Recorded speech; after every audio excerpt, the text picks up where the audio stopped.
At Thanksgiving, do you have a house full of guests who all ask for just a sliver of the pumpkin pie? Why not give everyone their own mini pies? My version is just as delicious as its full-sized cousin, sweetened with maple syrup and topped with a crunchy pecan streusel. In this video, I'll show you how to make it mini.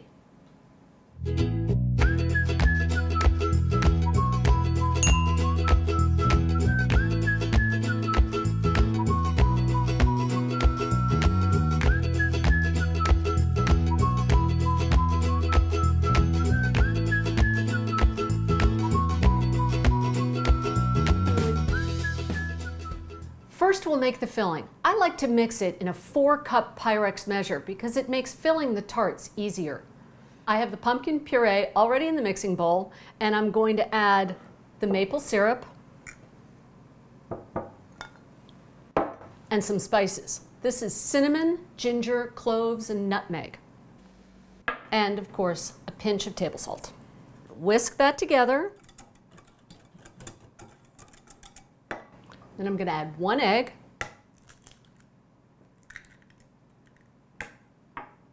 some pure vanilla extract,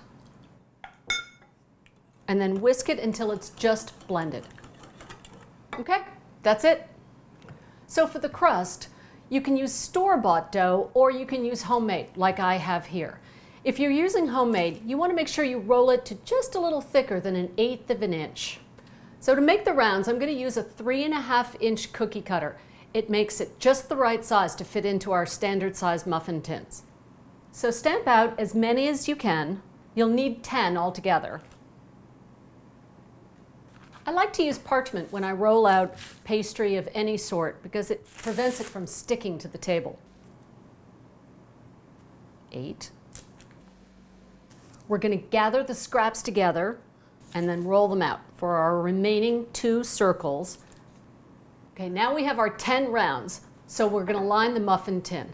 It's a standard size muffin tin that I've lightly greased with some cooking spray. You can use a little melted butter instead if you'd like. We're going to pick up a round, arrange it on top of the muffin tin, and then gently press it in using your fingers.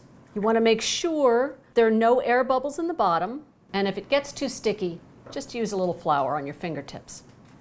And then press it firmly up against the side of the muffin tin. So as you can see, it doesn't have to be perfect around the sides and it doesn't have to be even. These are nice rustic little mini tarts. You'll notice that the dough comes up to just about 1/4 of an inch from the very top of the muffin tin. When you're pressing in the dough, sometimes you'll find that the dough pleats up or bunches up in a spot. Not a big deal. Just press against it as best you can and flatten it out. It'll be fine. Now we're going to pour the filling into the crusts.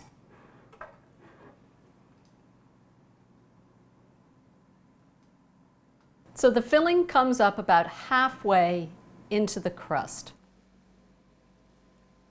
Now these guys are ready for the oven.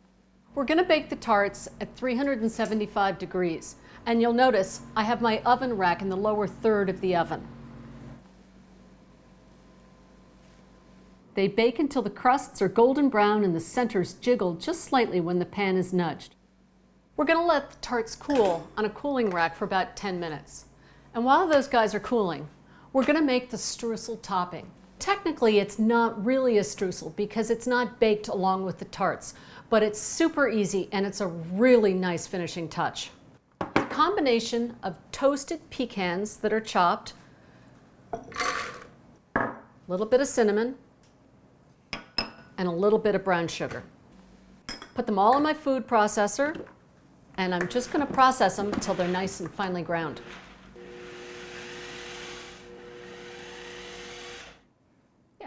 Good enough. Okay, so I think we can take our mini tarts out of the pan. You want to use the tip of a paring knife or a small metal spatula to lever the tarts out without damaging the crusts. Move them to a serving tray. You can serve the mini tarts warm, as they are right here, or you can cool them to room temperature and serve them that way. Either way, make sure to sprinkle them with some of the streusel topping just before you serve them.